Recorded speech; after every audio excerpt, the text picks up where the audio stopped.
তো আজকে আমরা দেখব যে ওয়েবসি ম্যানেজার দিয়ে কিভাবে একটা এক্সিস্টিং ই কমার্স ওয়েবসাইটে প্রোডাক্ট আপলোড করা যায়, ম্যানেজ করা যায়, ওভারঅল সব কিছু আমরা একটা ছোট্ট টিউটোরিয়ালে দেখে নেব। তো আমরা এক্সাম্পল সাইট হিসাবে এখানে নিয়েছি rodosi.com। তো এটা আমাদের সাইটের ডিফল্ট লুক, অনেক ক্লিন, কোথাও কোনো কিছু এক্সট্রা নাই। আর সাইটটা স্পেশালি যেহেতু ডিজাইন করা ফোনের জন্য, বিকজ কম্পিউটার দিয়ে কে ইদানিং কম্পিউটার রিজন নাই, তো ফোনে আমরা যেটা পাচ্ছি যে এখানে একটা মেনু, রাইট? এই মেনুটা অনেক কাজের, ফোন লুকে হাতের নাগালেই মানুষ সব কিছু পেয়ে যাচ্ছে, right? So let's go back. তো আমরা আজকে যেহেতু শিখতে আসছি, তো সাইটের ইন্ট্রোডাকশন শেষ।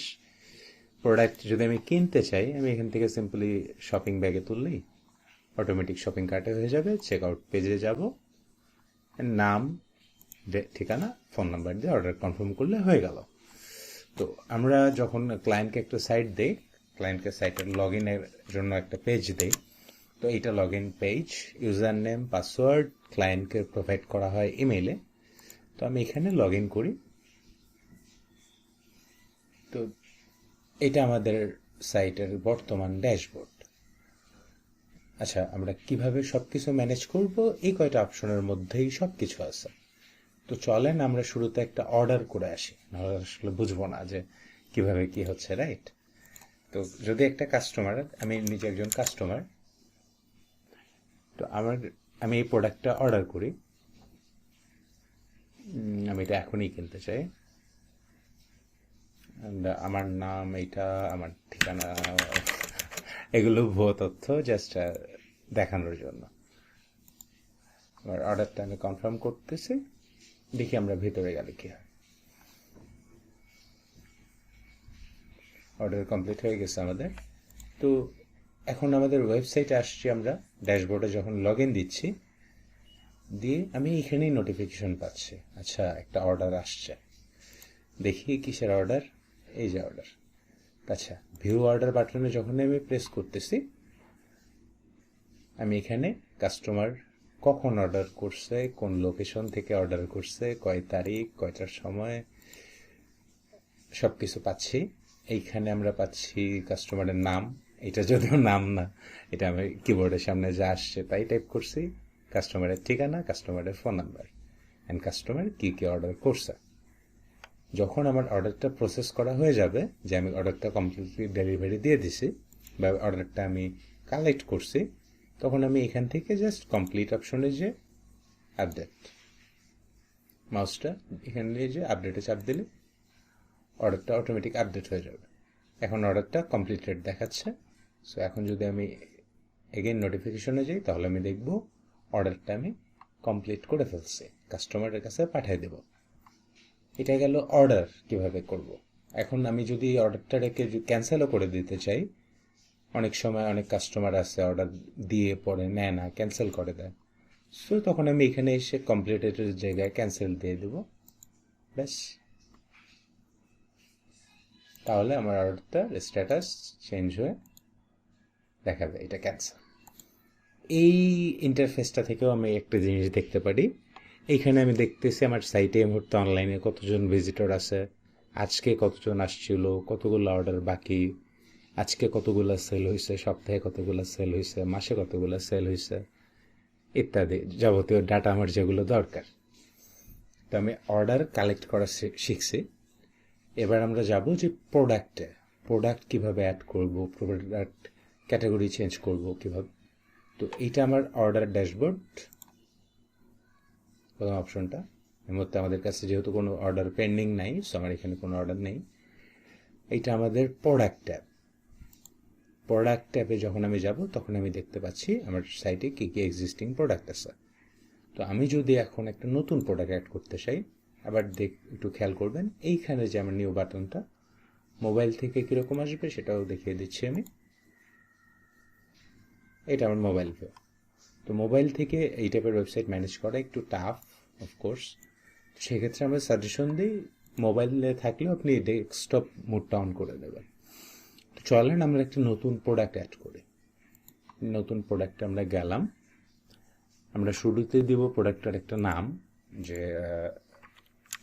এইটা একটা প্রোডাক্ট, এটা শাড়ি, থ্রি পিস, যা ইচ্ছা তাই হইতে পারে, আসলে এটার কোনো ইয়ে নেই। আচ্ছা, এখানে প্রোডাক্টটার সম্পর্কে আমি কিছু ডেসক্রিপশন দিব, যে এই প্রোডাক্টটা তৈরি করা হয়েছে জামদানি সুতা দিয়া, মানে আমার প্রোডাক্টটা সম্পর্কে আমি যতটুকু তথ্য কাস্টমারদের দিতে পারি দিলাম। খেয়াল করবেন, এখানে নাম দিছি, এখানে প্রোডাক্টটা সম্পর্কে ডিসক্রিপশন দিছে। এখানে আসলাম, এখন এখানে আমার দুইটা অপশন আছে দামের, একটা রেগুলার দাম আর একটা অফারের দাম।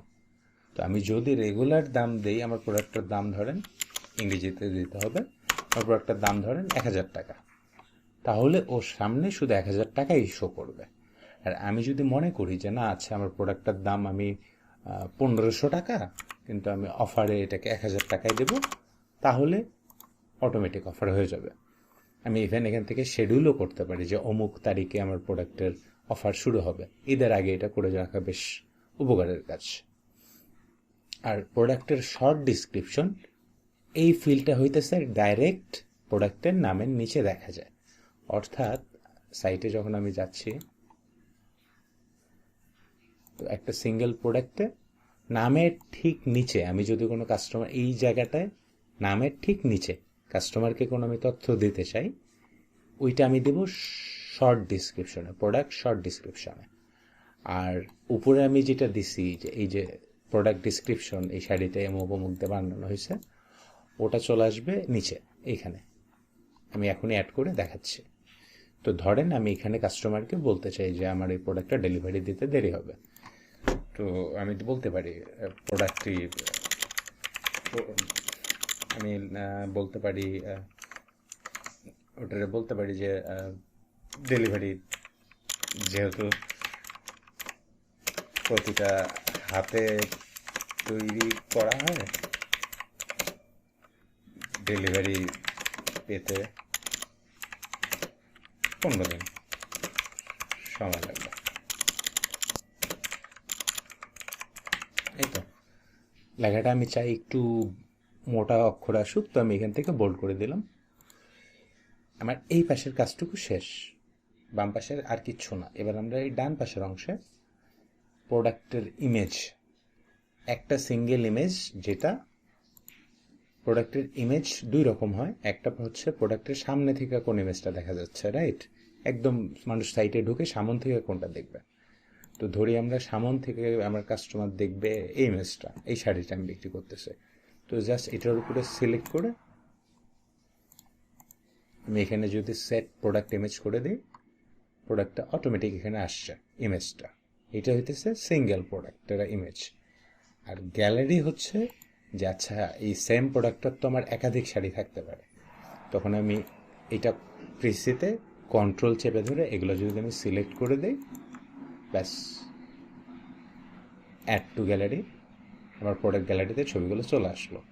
আমি যদি প্রোডাক্টের ছবির বদলে এখানে ভিডিও আপলোড করতে চাই, আমি চাইলে ভিডিও দিতে পারি। তারপরে এখানে আমরা প্রোডাক্টের ক্যাটাগরি সিলেক্ট করব, যে এটা একটা হ্যান্ড পেইন্টেড শাড়ি। এখন কোনো কারণে ধরা গেল যে আমার সাইটে এক্সিস্টিং একটা নতুন প্রোডাক্ট আসছে, সেই সেটিংটা, এই ক্যাটাগরিটা আমার সাইটে নাই, সেই ক্ষেত্রে আমি অ্যাড নিউ ক্যাটাগরি বাটনে চাপ দিয়ে এখানে আমি লাগাই দিলাম যে আচ্ছা থ্রি পিস,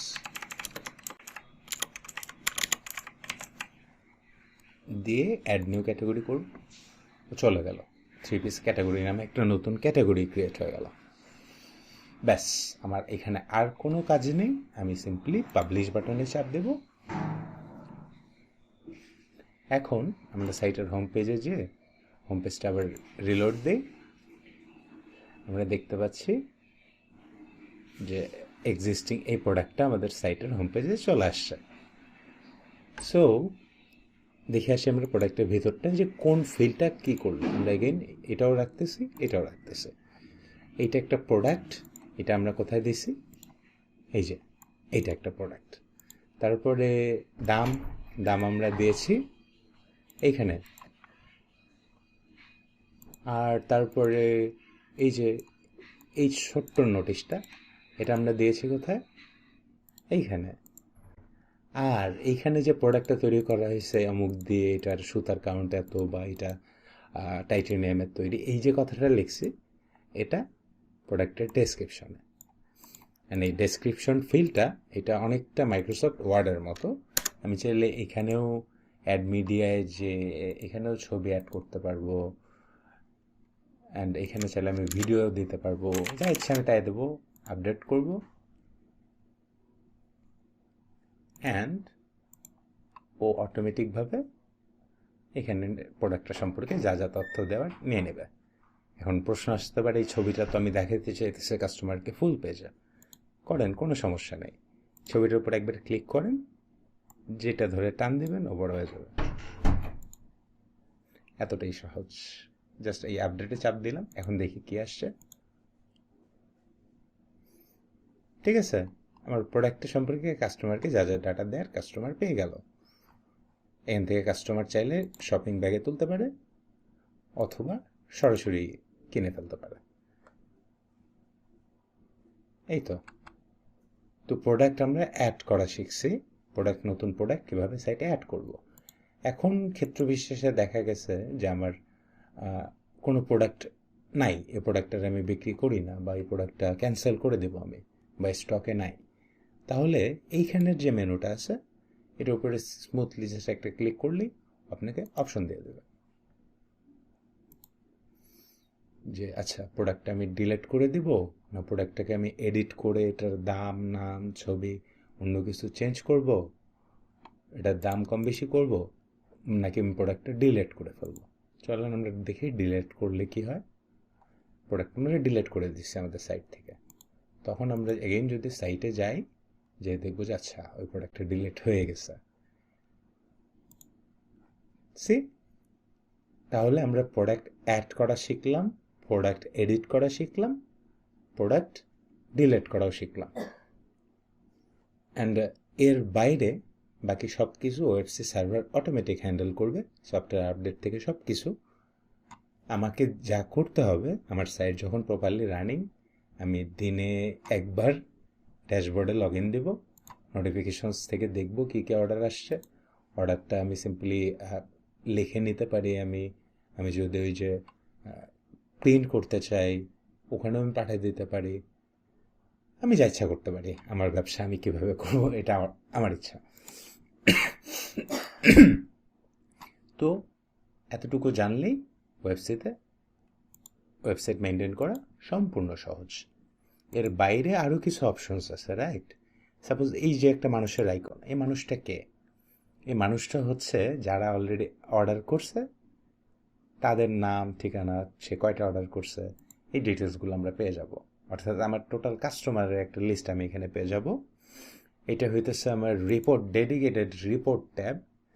এইখানে আমি যদি একটু ঘাঁটি মন দিয়ে, তাহলে আমি এখান থেকে সব দেখতে পারবো। অ্যাকচুয়ালি মাসের কোন তারিখে কয় টাকা সেল হয়েছিল, কয়টা অর্ডার আসছে, কত ভিজিটর আসছে, সব কিছু। এই চারটা অপশন ছাড়া আর কোনো কিছুতে আমার হাত দেওয়ারই দরকার নেই। ব্যাকএন্ড থেকে ওয়েবসি সামলাবে। আমার যখন কাজ করা শেষ, আমি চাইলে এভাবে রেখে দিতে পারি, অথবা আমি লগ আউট করে আমার সাইটে ফেরত যেতে পারি। ব্যাস, এখন আমার সাইটের উপরে মেনুটা চলে গেছে, যেহেতু আমি অ্যাডমিন অবস্থায় লগ ইন নেই।